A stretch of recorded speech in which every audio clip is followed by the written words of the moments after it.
요한계시록 1장입니다. 요한계시록 1장 1절로 3절까지.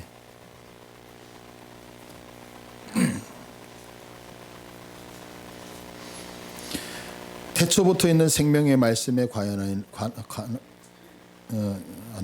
죄송해요. 여기 아니구나.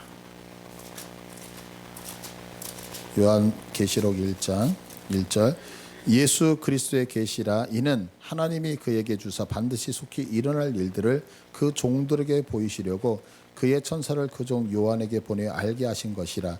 요한은 하나님의 말씀과 예수 그리스도의 증거 곧 자기가 본 것을 다 증언하였느니라. 이 예언의 말씀을 읽는 자와 듣는 자와 그 가운데에 기록한 것을 지키는 자는 복이 있나니 때가 가까움이라. 아멘.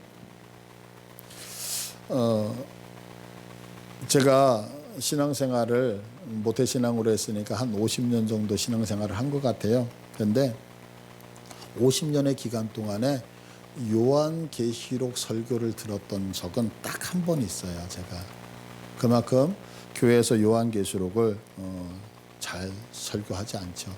근데 그때 요한계시록을 제가 들었을 때가 중학교 2학년 때였던 것 같아요. 중학교 2학년 우리 연수 나이 그때인데, 그때 그 요한계시록을 들으면서 그때 그 충격적이었던 거, 그 말씀에 대한 충격적인 거, 그러면서 너무나도 어떤 하나님의 나라에 대해서 생생하게 다시 한번 생각했던 그런 계기였던 것 같아요.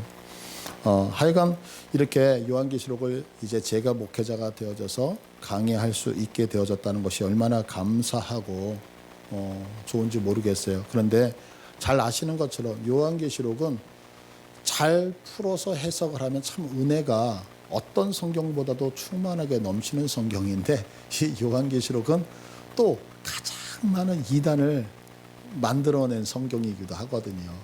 그래서 이 요한계시록을 볼 때는 요한계시록을 어떻게 볼 것인가라고 하는 눈이 되게 필요해요. 안경이 필요하단 말이에요. 그래서 먼저 그 이야기를 하면서 요한계시록을 좀 시작할까 그래요. 예언서라고 하는 것을 해석을 할 때는 세 가지 방법이 있거든요. 하나는 과거주의적 해석이라고 하는 거예요. 그러니까 말 그대로 과거에다가 갖다 붙이는 해석이라는 얘기죠.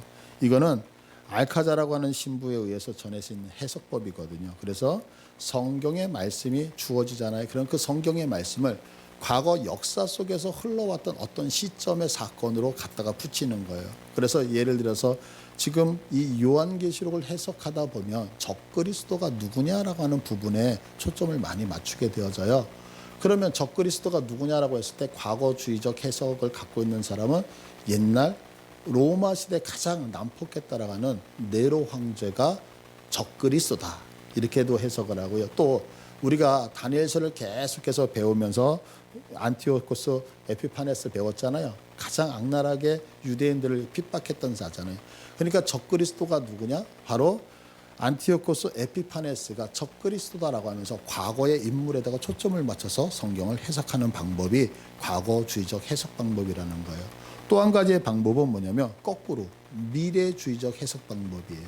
그러니까 성경 안에 있는 어떤 사건이 있잖아요. 그러면 그 사건을 앞으로 일어날 일에다가 갖다가 맞추는 거죠. 그래서 이 방법은 리베라 신부라고 하는 분에 대해서 주장이 되어졌는데, 여러분도 혹시 이런 얘기 들어보셨을 거예요. 뭐 유튜브나 이런 데서 보면 앞으로 이스라엘의 제3성전이 건축될 것이다 라고 하는 거. 이게 무슨 얘기냐면 이스라엘 사람들에게는 성전이 여러 개가 있었잖아요. 그래서 제1성전이 어디냐면 솔로몬이 만든 성전을 1성전이라고 얘기해요. 그 다음에 2성전은 바벨론으로 포로로 잡혀갔다가 다시 돌아온 다음에 짓는 성전이 2성전이 되는, 이걸 수룹바벨 성전이라고 얘기하잖아요. 그리고 예수님 당시에 지었던 성전이 있죠. 계속해서 예수님 당시에 지어져 가고 있었던 성전을 3성전이라고 얘기하지 않아요. 왜냐하면 그 헤롯 성전은 수룹바벨 성전을 중축한 거예요. 없애고 다시 지은 게 아니라 중축을 했기 때문에 그냥 제2성전의 연장선에서 보거든요. 그리고 이제 지금 현재 예루살렘에는 하나님의 성전이 없잖아요. 지금 황금돔이라고 하는 것은 이슬람의 사원이잖아요. 그러니까 그곳에 하나님의 성전, 세 번째 성전이 들어온다는 거예요. 그걸 제3성전이라고 하는데 우리가 미래주의자들이 해석을 할 때 보면 마지막 때는 언제냐? 마지막 때는 예루살렘의 이 제3성전이 건축이 될 때다라고 얘기를 하는 거예요. 그래서 예루살렘의 그 성전을 건축하게 되면 수많은 사람들이 예배를 드리러 오게 되어지죠. 제사를 드리러. 그래서 그때가 마지막 때다라고 얘기를 하게 되어지죠. 그러면서 여러분들이 전 3년 반, 후 3년 반, 그리고 우리가 하나님 앞에 들림받는다라고 하는 휴거론, 이런 것들 많이 들어보셨잖아요. 이것이 다 미래주의적 해석에서 나오고 있는 단어라는 거예요. 그런데 이것을 제가 지금 증명하고 있는, 이야기하고 있는 것이 왜 그러냐면, 중요하냐면, 이 과거주의적 해석이나 미래주의적 해석이라고 하는 것은 다 제가 아까 말씀드렸잖아요. 누가 만들었다? 신부님들이 만들었어요. 근데 그 신부님들이 어디 소속의 신부님들이냐면 가톨릭의 예수회 신부님들이에요. 예수의 신부들. 그래서 여러분들 사제단, 예수의 사제단이라는 이런 단어 들어보셨나요? 그래서 예수의 신부들에 의해서 만들어졌는데, 이 예수회는 언제 만들어지냐면 1548년 8월 15일 날 이그나시우스 로욜라 신부에 의해서 이것이 만들어진단 말이에요. 예수회가. 그러면 예수회가 만들어진 이유가 있었어요. 그건 뭐냐면 1517년에 여러분이 잘 알고 있는 종교개혁이 일어나거든요. 종교개혁이 일어났는데, 종교개혁이 일어났을 때 종교개혁자들은 뭐라고 얘기를 하냐면, 지금 로마 교황청, 바티칸에 있는 로마 교황청에 있는 교황은 하나님의 말씀을 왜곡시키는 적그리스도라고 지적을 했었거든요. 그러니까 바티칸의 로마 교황을 향하여 그 교황이 적그리스도고 하나님을 대적하는 자라고 얘기를 하니까 그 가톨릭 신부들 중에서 목숨을 건 거예요. 그래서 우리 바티칸 교황을 모함하고 함부로 적그리스도라고 얘기하는 개신교인들을 전부 다 말살시키기 전까지는 마치 우리 그 사도행전을 보면 바울이 전도 여행할 때 바울을 죽이지 않으면 내가 먹지도 않겠습니다. 그리고 40명이 결단하잖아요. 그것처럼 그렇게 결단하는 사람들이 예수회였다고요. 그래서 이 예수회가 만들어지면서 적그리스도라고 하는 지적을 했던 개신교의 사람들을 무차별적으로 죽여나가기 시작을 해요. 그런데 조금 전에 얘기했던 이 예수회 소속이었던 알카자라고 하는 사람과 리베라 신부가 지금 현실 세계에서 교황이 적그리스도라고 지적을 하니까 그거를 바꿔줘야 되는 거예요. 그래서 두 가지 논리가 나왔던 거예요. 하나는 아니, 교황이 적그리스도가 아니라 적그리스도는 누구냐?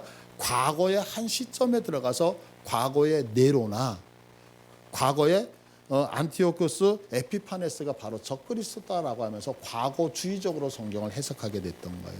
또 한 가지는 뭐냐면 지금 적그리스도가 교황이라고 얘기하니까 아니야. 이거는 현재 일어나는 일이 아니라 앞으로 일어날 일에 대해서 기록한 거야. 그러니까 성경을 봐봐.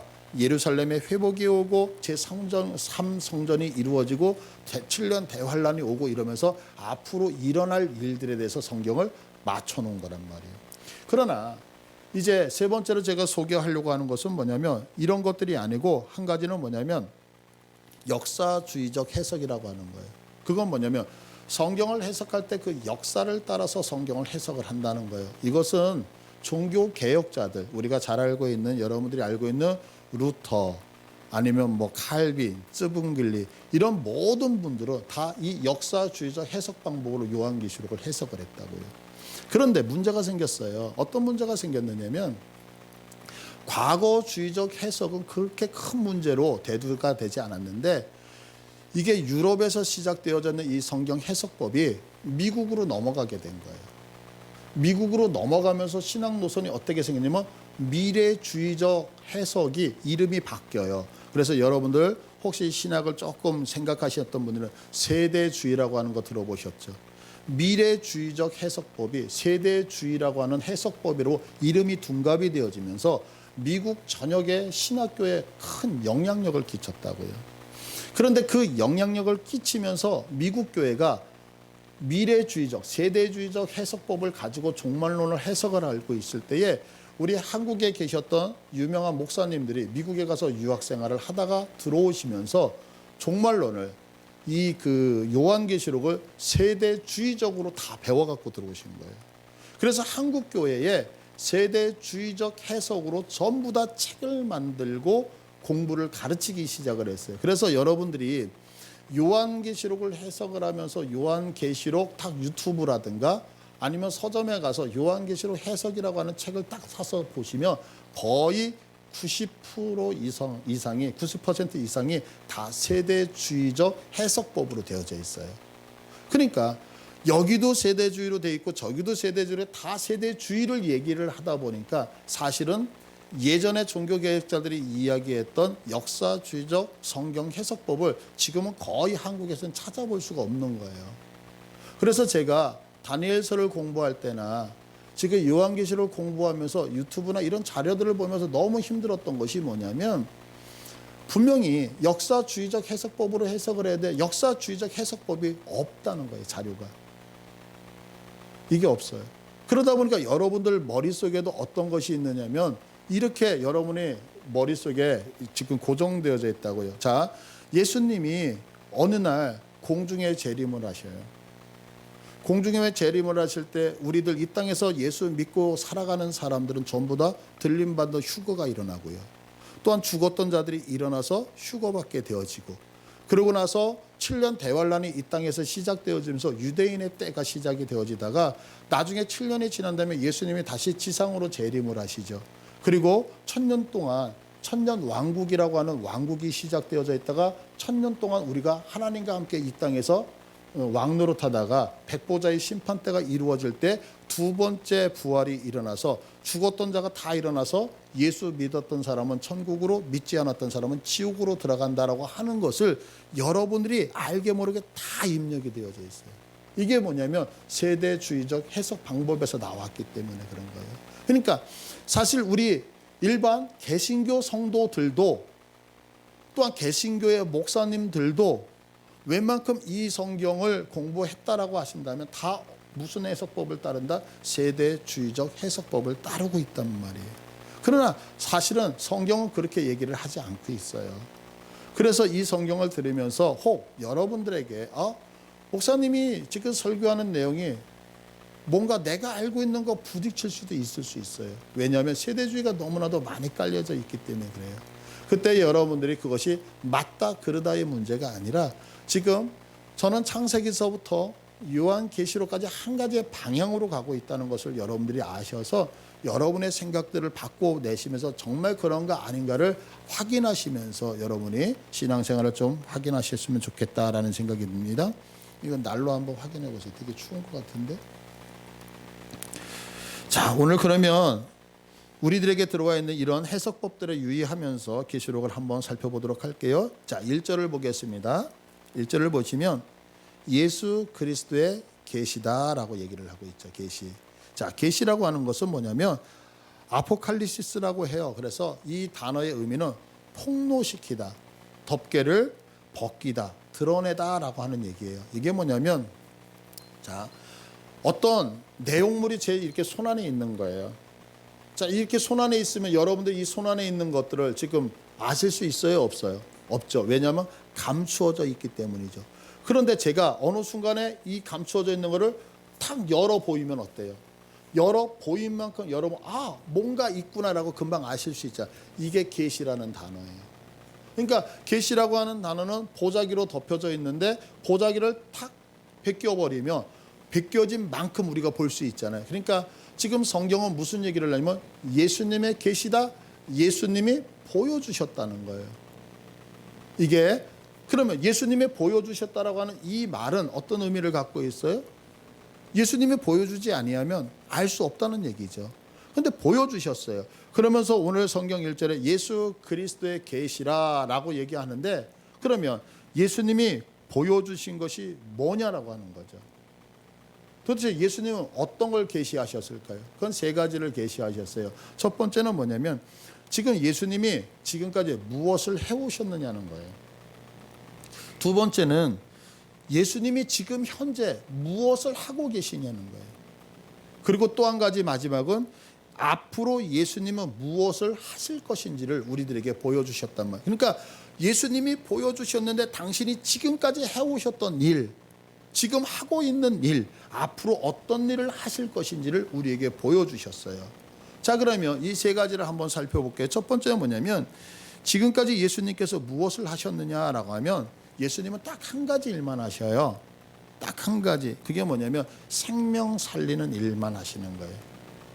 예수님은 이 땅에 오셔서 아무것도 안 하셔요. 무엇만 하신다? 생명 살리는 일만 하셔요. 믿으셔요? 자, 이게 중요한 거예요. 왜 중요하냐면 우리는 이렇게 얘기를 해요. 내가 주님의 일을 해요. 내가 하나님 앞에서 열심히 봉사해서 주님을 위해서 헌신하면서 주의 일을 해요. 그러면 주님이 나의 일, 나의 자녀라든가 나의 가정이라든가 나의 사업장을 지켜주신다고 생각을 하죠. 아니에요. 아니에요. 그건 잘못 알고 있는 거예요. 주님은 절대로 여러분의 일들을 해주시지 않아요. 이거 믿으셔요? 주님은 딱 한 가지 일밖에 안 하셔요. 그건 뭐냐면 생명 살리는 일 외에는 주님은 아무 관심이 없으셔요. 그러니까 이 얘기는 무슨 얘기냐면 우리가 이렇게 생각하면 안 돼요. 내가 주님의 일을 열심히만 하면 주님이 먹는 거, 입는 거, 마실 거 모든 걸 다 책임져 주신다. 이거는 잘못된 신앙이란 말이에요. 왜? 주님은 무슨 일만 주님은 주님의 일만 하시기 때문에 그런 거예요. 자, 그렇다고 한다면 한번 보세요. 우리가 생명을 조금 이해할 필요가 있어요. 생명이라고 하는 것은 이런 예가 어떨지 모르겠지만 제가 여기 왔는데 너무 속상했어요. 날이 너무너무 추워가지고요. 어느 정도로 추웠는지 난로가 얼어가지고 난로가 안 켜지는 거 아세요? 전 난로가 온 걸 처음 봤어요. 그래서 난로가 얼어서 저 난로에다가 히터를 틀어서 난로를 녹여서 키운 거예요. 지금 날이 이 정도로 춥더라고. 제 컴퓨터가 얼어가지고요 돌아가지를 않아요. 그래서 뭐 우리 그 방산업체 헬기 같은 게 추운 날 움직이면 프로펠러가 얼어서 안 돌아가고 떨어진다는 얘기 있어요. 전 그거 거짓말이라고 생각했는데 컴퓨터가 얼어가지고요 컴퓨터가 안 켜지는 거예요. 와, 이런 날씨 처음인 것 같아요. 근데 여기 보시면 이거 지금 꽃들이 물을 많이 먹는 건 그냥 얼어서 죽었어요. 그래서 제가 아침에 제 아내 보고 여보, 교회 나무들이 저렇게 다 죽었는데 어떻게 될까? 이거 다시 살아날까? 그랬더니 이거는 안 살아난대요. 이 줄기는 이거는 어쩔 수 없이 다 죽었다 그러다. 근데 저쪽에 보시면 지금 나무 위에 얼어서 축 처졌잖아요. 근데 저 나무는 살아난다는 거예요. 그래서 저건 왜 살아? 그러니까 저거는 잎사귀는 다 얼어서 죽었지만 무엇이 안 죽었어요? 아직 뿌리가 죽지 않았기 때문에. 뿌리가 죽지 않았기 때문에. 자, 보세요. 우리는 지금 여기 꽃꽂이가 아니지만 꽃꽂이라고 하는 것은 꽃을 예쁘게 잘라서 어떤 수반 위에다가 꽂잖아요. 그러면 꽃꽂이는 살아있는 꽃일까요? 죽은 꽃일까요? 꽃꽂이 꽃은 죽은 꽃이죠. 왜냐하면 뿌리가 없기 때문에 그런 거죠. 생명이라고 하는 것은 무엇과 붙어 있어야 되면 생명의 근원과 붙어 있을 때 살았다라고 얘기하는 거거든요. 그런데 우리는 생명을 오해하는 경우가 어떤 경우냐면 그것이 근원하고 붙어 있다에다가 초점을 맞추는 것이 아니라 얼마나 화려한가에다가 초점을 맞추고 있다고요. 그러니까 이렇게 화려하더라도 뿌리와 떨어져 있으면 이것은 죽고 있는 것이고요. 저기처럼 죽은 것처럼 보일지라도 저 뿌리와 붙어 있다면 저거는 살아있는 거란 말이에요. 그러니까 우리의 생각이 생명을 이해할 때 그 생명이 살았다 죽었다는 그 모양이 시들하다 시들하지 않다, 예쁘다 예쁘지 않다에다가 초점을 맞추는 게 아니라 어디다가 초점을 맞춰야 된다고요? 근원에다가 초점을 맞춰야 된다는 거. 이거 동의하시죠? 성경도 동일하게 얘기를 하고 있어요. 성경은 죽음을 어떻게 설명하냐면 우리의 생명의 근인 대신 하나님과 내가 떨어져 있는 것을 죽음이라고 얘기하는 거예요. 내가 지금 형편없이 빌빌거리고 아파하고 힘들어할지라도 근원 대신 하나님과 붙어 있으면 살았다 죽었다 살았다. 그러나 근원과 떨어져 있으면 죽었다라고 설명을 하죠. 왜냐하면 로마서 6장 23절을 보면 죄의 삭은 사망이요라고 얘기해요. 그러면 죄의 삭은 사망이라는 얘기가 뭐냐면 죄는 하나님과 우리를 단절시킨단 말이에요. 그래서 제가 수없이 얘기해 드렸었잖아요.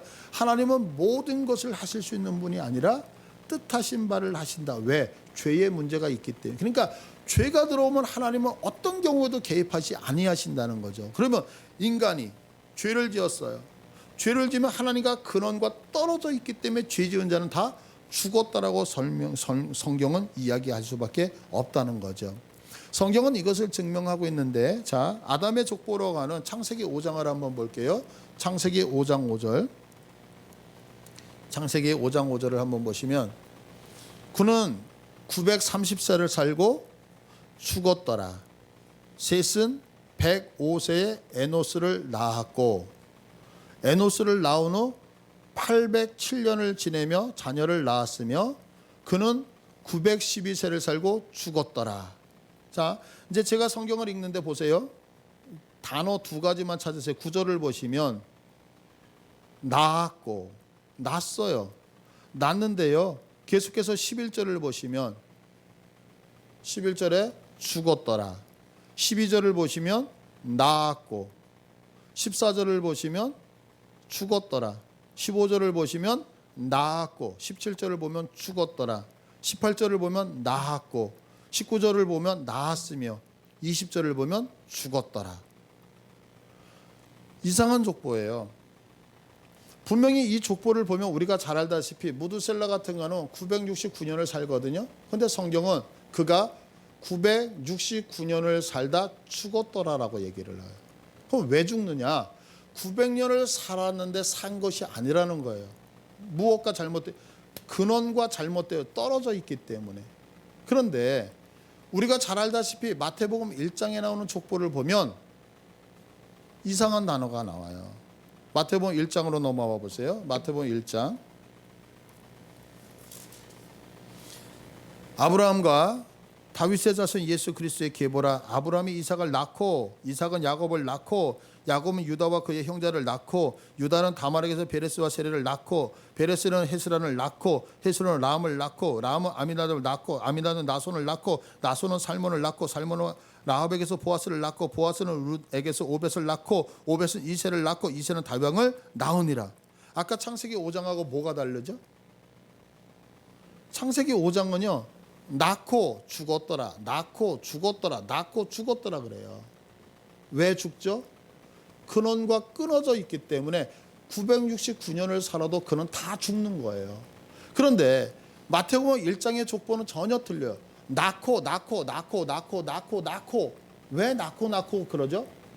무엇이? 생명 대신 예수 그리스도가 근간이 되시기 때문에 낳고, 그래서 살아가는 생명으로 이야기를 한다고요. 그러니까 성경은 우리들에게 단호하게 얘기하는 것이 뭐냐면, 죽는 이유는 뭐냐? 너희들이 근원된 그분과 끊어지는 것이 죽는다는 거죠. 왜? 하나님과 우리가 끊어졌기 때문에. 자, 그러면 예수님은 이 땅에서 오셔서 무엇 하셨다고요? 생명 살리는 일을 하셨단 말이에요. 그러면 생명 살리는 일을 어떻게 하셨는지 성경은 이렇게 설명하고 있다고요. 로마서 5장 10절을 봐보세요. 로마서 5장 10절을 보시면, 곧 우리가 원수 되었을 때 그의 아들의 죽으심으로 말미암아 하나님과 화목하게 되었은즉 화목하게 된 자로서는 더욱 그의 살아나심으로 말미암아 구원을 받을 것이다 라고 얘기해요. 하나님이 어떻게 하셨다고요? 이 땅에 오셔서 하나님과 나를 화목하게 하셨다는 거예요. 이거를 조금 더 에베소서는 자세히 설명하는데요. 2장 14절, 에베소서 2장 14절은요 이렇게 설명해요. 이제는 전에 멀리 있던 너희가, 죄송해요. 13절부터 볼게요. 이제는 전에 멀리 있던 너희가 그리스도 예수 안에서 그리스도의 피로 가까워졌다는 거예요. 전에는 너희가 하나님과 멀고 있었는데 지금 가까워졌다. 그러면서 14절에 그는 우리의 화평이신지라 둘로 하나를 만들어서 원수된 거고 중간에 막힌 담을 자기 육체로 허시고, 15절을 보시면 하반절에 새 사람을 지어 화평하게 하셨다 이래요. 그러면서 16절에 뭐라 그래요? 십자가로 이 둘을 한 몸으로 하나님과 화목하게 하려 하십니다. 그래서 어떤 현상이 나타나냐면 19절에 하나님과 내가 화목해지니까 19절에 그러므로 이제부터 너희는 외인도 아니요 나그네도 아니요 오직 성도들과 동일한 시민이요 하나님의 권속이다 라고 얘기해요. 우리의 생명이 예수 그리스도로 인해 화목하게 되니까 하나님의 자녀가 되어졌다고 성경은 분명히 얘기하죠. 그러면 예수 그리스도가 생명을 살린 결과가 뭐냐면 하나님과 우리를 화목하게 했는데 어떻게 화목하게 하셨느냐라고 하는 거예요. 그 화목하게 하신 것을 성경은 이렇게 설명을 하고 있어요. 자, 히브리서 10장 9절을 봐보세요. 히브리서 10장 9절. 히브리서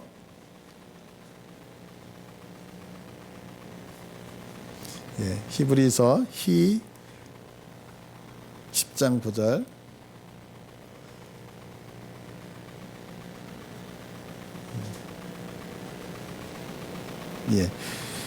그 후에 말씀하시기를 보옵소서 내가 하나님의 뜻을 행하러 왔나이다 하였으니 그 첫째 것을 피하시면 둘째 것을 세우려 하십니다. 이 뜻을 따라 예수 그리스도의 몸을 단번에 들이심으로 말미암아 우리가 거룩함을 얻었노라. 자, 예수님을 기초로 해서 뭐했다? 화평하게 했다는 거예요. 그럼 어떻게 화평하게 해요?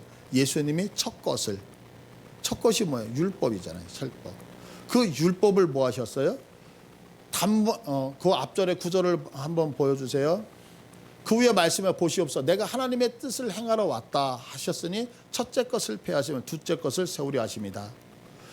첫째 것 율법을 아무도 지켜내지 못하잖아요. 그래서 지난주에 우리가 배웠잖아요. 성경에서 행동이라고 하는 것은 무엇을 한다가 아니라고 배우셨죠. 행위가 뭐예요? 예수 그리스도를 기초로 하고 있느냐가 행위라고 얘기했잖아요. 예수님이 행하셨단 말이에요. 무엇을 행해요? 예수님은 이 땅에 오셔서 하나님의 말씀이 율법대로만 사신단 말이에요. 그러니까 예수님이 사셨던 그 행동이 내가 그분을 근간으로 하여 그분 위에 섰을 때 하나님은 어떻게 마치 예수가 지킨 그 율법을 네가 지킨 것처럼 해주겠다는 거죠. 그래서 우리가 율법을 지킨 자가 되어지니까 어떻게 돼요? 하나님과 화평하게 되어지고 화평해지니까 다시 생명이 우리에게 들어왔다. 이렇게 얘기하는 거거든요. 그러니까 성경은 예수님이 이 땅에서 우리에게 보여주신 것이 뭐냐를 할 때 나는 이 땅에 와서 생명 살리는 일을 지금까지 해왔는데 이거 너희들 볼 수 있니? 이렇게 얘기하시는 거예요. 두 번째, 그러면 예수님이 이 땅에서 뭘 보여주셨다고요? 현재 무엇을 하는지. 예수님은 지금 여기 안 계시잖아요. 그러나 예수님이 여기 안 계신다고 해서 일을 안 하고 계시는 게 아니거든요. 우리가 너무나도 잘 알고 있는 성경에서 대표적인 게 사도행전 7장 55절이에요. 사도행전 7장 55절. 예수님이 지금 현재 이런 일을 하신다고요. 자, 스데반이 성령 충만하여 하늘을 우러러 주목하여 하나님의 영광 및 예수께서 하나님 우편에 서신 것을 보고 6절 말하되 보라 하늘이 열리고 인자가 하나님 우편에 서신 것을 보노라 한데 계속해서 그들이 큰 소리를 지르며 귀를 막고 일제히 그에게 달려들었더라 이러죠. 자, 하나님께서 뭐하고 계세요? 지금 예수님께서 뭐하고 계세요? 우리 성도들이 믿음을 지켜 나가게 하기 위하여서 예수님이 두 팔 벌려서 응원하고 계신다는 거예요. 그러니까 사실은 우리 성도들은 외로워하면 안 되는 거죠. 왜냐하면 우리 주님이 내 가시적인 눈에는 보이지 않지만 주님은 한 번도 우리를 떠난 적이 없다고요. 지금 스데반이 돌 맞을 때 여러분들 돌 맞는다는 게 그게 쉬운 건 아니잖아요. 그런데 성경은 뭐라고 설명하냐면 돌 맞고 있는 스데반의 얼굴이 천사와 같았다라고 설명하거든요. 어떻게 그럴 수 있었을까요? 내 고통보다 주님을 보는 기쁨이 훨씬 더 컸기 때문이죠. 그러니까 주님이 무엇하고 있느냐면 내가 주님을 보지 못하고 인생을 살아갈 때는 그 인생의 어려움 때문에 내가 실망하고 낭망할 수밖에 없죠. 인상을 찌그릴 수밖에 없죠. 그런데 내 문제보다도 훨씬 더 크신 그분이 내 뒤에 있다라고 하는 것을 보면 우리는 그분으로 인해서 기뻐할 수 있는 거죠. 이것을 어떤 그 만화라고 그러냐 사파라고 그러냐 보니까 골리앗과 다윗이 싸우는 그 장면이 나오더라고요. 그런데 골리앗이 되게 큰 거예요. 근데 다윗은 보지 못하는데 다윗 뒤에 하나님이 골리앗보다 엄청 큰 모습으로 있는 거. 그런데 성경은 이것을 여기서만 얘기하지 않잖아요. 우리 잘 알다시피 엘리사라고 하는 사람이 아람의 군대가 자기들의 정보가 유출되어지는 것을 보면서 어떻게 해요? 야, 왜 그럴까? 엘리사를 잡아서 죽이자. 그래서 엘리사가 살던 데를 둘러 친치잖아요. 그런데 엘리사는 전혀 염려하지 않죠. 무엇을 보니까요? 그 아람의 군대들보다도 하나님이 보내신 불병거와 불말이 훨씬 더 많으니까 문제를 보면서 문제라고 느끼지 못하는 거예요. 왜? 우리 편이 훨씬 더 많으니까요. 그런데 사환이 두려워서 떨 때 어때요? 기도해 주니까 그의 눈이 열려서 불병거와 불말을 보는 순간에 염려와 근심 걱정은 사라져 버렸단 말이에요. 그런데 성경은 계속해서 내가 떠나면 어떤 일이 있는지 아니? 내가 떠나면 너희들에게 보혜사형, 너희를 옆에서 그 보호하고 함께 돌보시는 영이 임할 것인데 그 영이 무엇을 한다라고 설명하냐면 로마서 8장 26절을 봐보세요. 8장 26절을 보시면 이와 같이 성령도 우리의 연약함을 도우시나니. 여러분들 연약하십니까? 그러면 이 시간에 성령님이 우리의 연약함을 방관하시는 게 아니라 직접 오셔서 찾아오셔서 우리의 연약함을 만지시고 격려하고 계시다는 거 믿으세요? 그런데 성경은 이렇게 설명해요. 연약함을 도우시는데 어떻게 도우시냐면 우리는 마땅히 기도할 바를 알지 못해요. 내가 어느 방향으로 설정해서 무엇을 해야 될지 알지 못하는데 성령이 말할 수 없는 탄식으로 우리를 위하여 친히 간구하신다는 거예요. 여러분들 염려하지 마세요. 내가 기도하지 못한다고 해서 염려하지 마시란 말이에요. 왜? 나를 사랑하시는 그 하나님이 나를 안타까워하시며 내 삶의 문제가 해결되기 위하여 주님이 나를 위하여 중보기도하고 계시다는 사실 믿어지셔요? 제가 지난 월요일서부터 수요일까지 기도했잖아요. 날 진짜 잘 잡았죠. 추웠잖아요 여기. 그래서 추워서 감사하게도 그 침낭이 있었어요. 침낭이. 그래서 침낭 속에 쏙 들어가서 이제 여기 강단에서 이제 자면서 기도했거든요. 그러니까 한 2시간을 앉아서 기도하니까 막 허리가 아프고 그래서 나중에는 이제 쭉 엎드려 가지고 막 이제 기도하면서 기도하다가 잠들다가 깼다가 뭐 어떻게 기도했는지 몰라요. 그런데 한 가지 놀라운 걸 체험한 거예요. 지금까지 제가 기억은 잘 나지 않는 것 같은데 연속적으로 쉬지 않고 10시간 이상을 기도했던 것은 이번이 처음인 것 같아요. 그런데 2시간을 기도를 하니까요 서서히 잡생각이 없어지기 시작을 하더라고요. 3시간쯤 되어지니까요 내가 지금 강대상 밑에서 기도를 하고 있는 것인지 구름 위에서 기도하는 것인지 가물가물거리기 시작해요.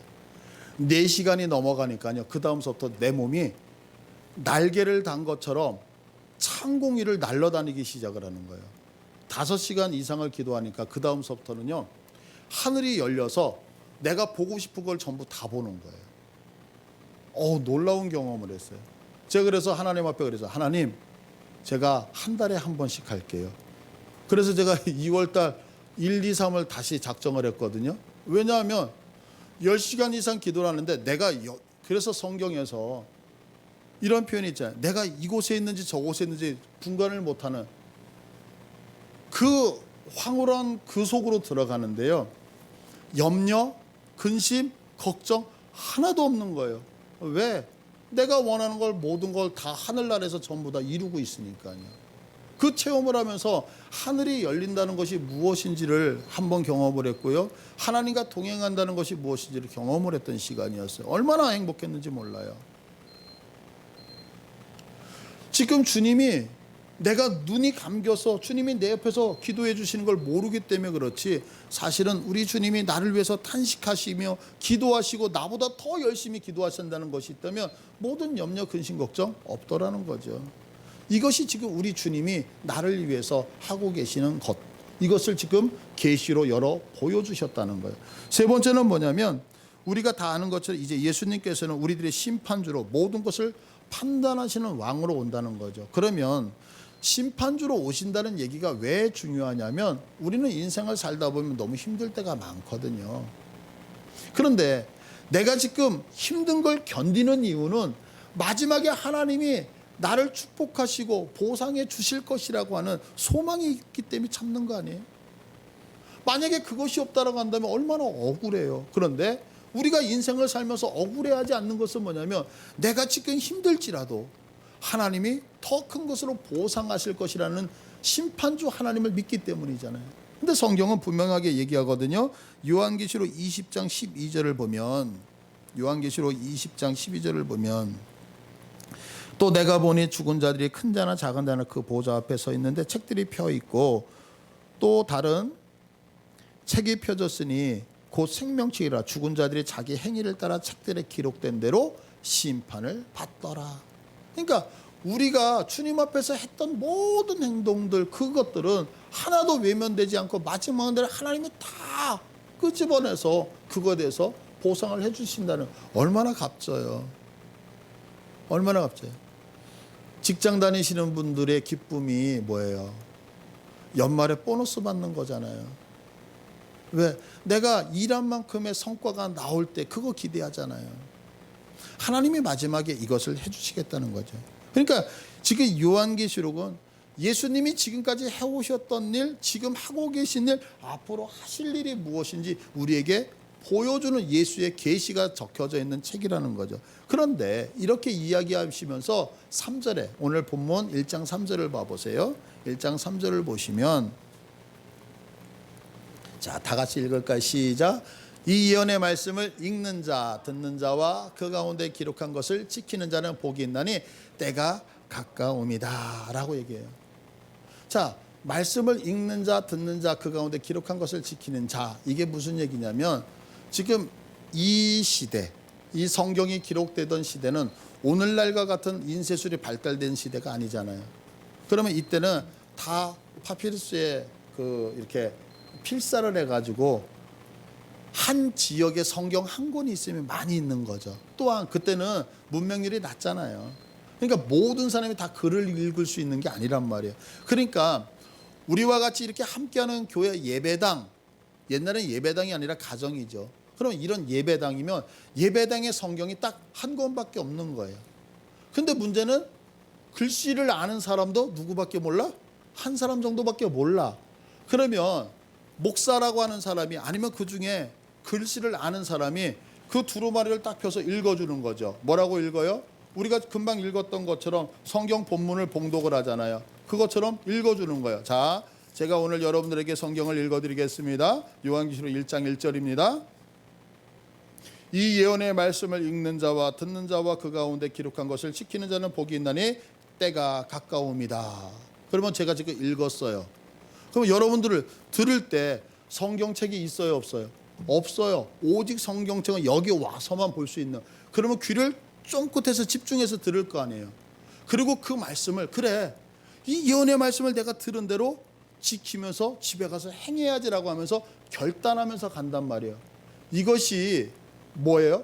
오늘날로 얘기하면 교회의 모습이죠. 왜? 교회에 와야지만 하나님의 말씀을 들을 수 있었고, 교회에 와야지만 성경 말씀을 읽을 수 있었고, 교회에 와서 들어야지만 그것을 삶에서 적용할 수 있었으니까 성도들의 모임인 교회란 말이에요. 그런데 성경이 뭐라고 해요? 교회는 복이 있다는 거예요. 내가 무엇을 해서가 아니라 이미 교회는 복이 있다는 거예요. 왜 복이 있어요? 때가 가까움이다 이래요.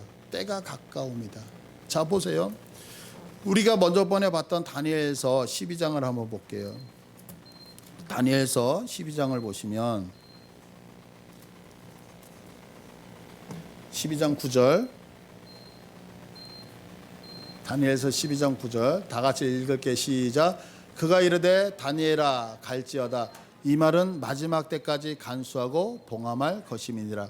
구약의 예언서라고 하는 다니엘서에서 하나님께서 다니엘에게 많은 환상들을 보여주셨잖아요. 그러면서 하시는 얘기가 뭐냐면, 다니엘아 이제는 내가 너한테 다 얘기했어, 너는 이제 가.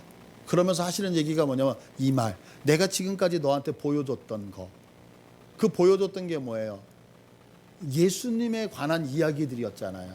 그 예수님에 관한 마지막 때까지 간수하고 봉합니다. 그게 진짜 이루어지는지 안 이루어지는지 묶어놓고 있으라, 이런 얘기였잖아요. 자, 그런데 다니엘서에서 그 말씀들을 묶어놨는데, 요한계시록, 자 5장으로 가보세요. 5장 5절. 요한계시록 5장 5절. 다 같이 읽을게요. 5장 5절 시작. 장로 중에 한 사람이 내게 말하되 울지 말라. 유대 지파의 사자 다윗의 뿌리가 이겼으니 그 두루마리와 그 일곱인을 떼시리라 하더라. 자, 이게 뭐냐면 요한이 환상을 봤어요. 요한이 환상을 봤는데 요한이 우는 거예요. 왜 우냐면 분명히 두루마리 책이 있는 것은 알겠는데 그 두루마리 책이 봉함이 되어져 있는데 그 봉함을 뛸 사람이 없는 거예요. 그러면 아까 봉함은 언제 봉함을 했어요? 아까 다니엘에게 하나님께서 봉해버리셨잖아요. 그러면서 그 봉함은 언제 풀려요? 마지막 때에 풀린다고 말씀하시잖아요. 요한이 그걸 보는데 그 봉함이 풀리지 않는 거예요. 그런데 그때에 뭐라고 해요? 장로 중에 한 사람이, 하늘에 있는 장로 중에 한 사람이 내게 말하되 울지 마. 유다 지파의 사자 다윗의 뿌리가 이겼으니. 누가 이긴 거예요? 예수 그리스도가 이겼으니 이제 그 두루마리와 일곱인을 그분이 떼실 거라는 거예요. 6절 계속 볼게요. 내가 또 보니 보좌와 네 생물과 장로들 사이에서 한 어린 양이 서 있는데 일찍이 죽임을 당한 것 같더라라고 얘기해요. 어린 양이 있는데 죽임을 당한 분이 누구예요? 예수 그리스도죠. 예수 그리스도가 있더라. 그에게 일곱 뿔 일곱 눈이 있으니 이 눈으로 온 땅에 보내심을 받아 하나님의 일곱 영이더라 라고 하면서 6장 1절로 가보시면, 6장 1절로 가면 일찍이 죽임을 당한 것 같은 그 어린 양이 무엇을 하냐면 6장 1절에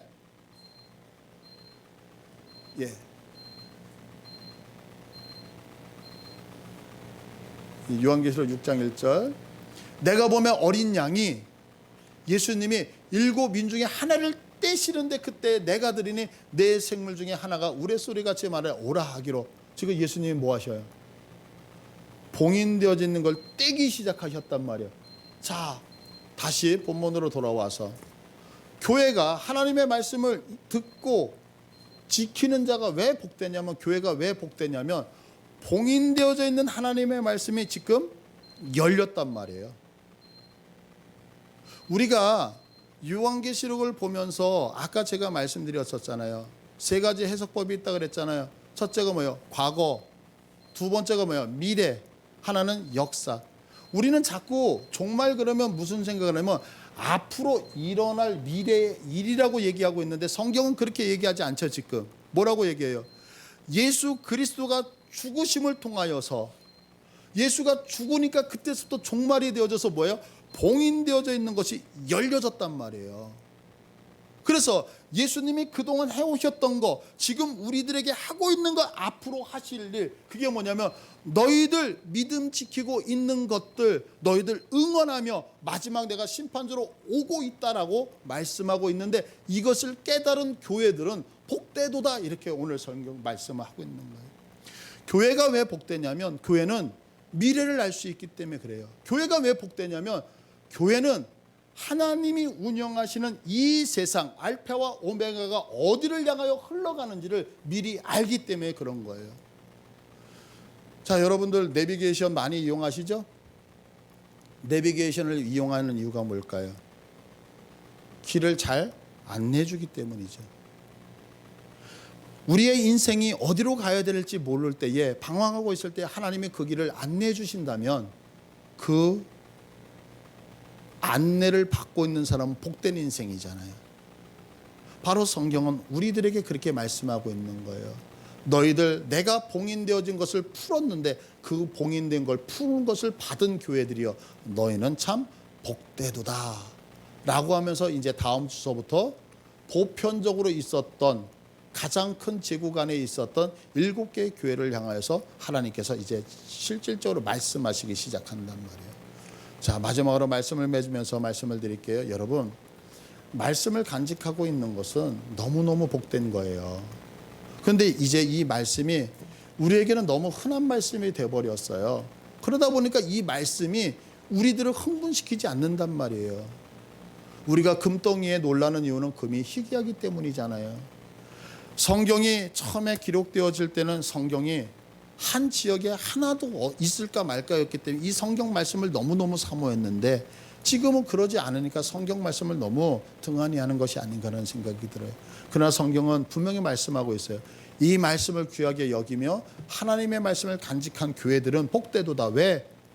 우리들이 살아가야 되는 인생을 알고 있기 때문에 이 말씀을 여러분 지켜내시기를 원하고, 또한 이 말씀을 읽고 들으면서 내 것으로 만들어낼 수 있는 복됨이, 그래서 하나님의 은혜가 여러분에 있기를 간절히 축복합니다. 우리 이 시간에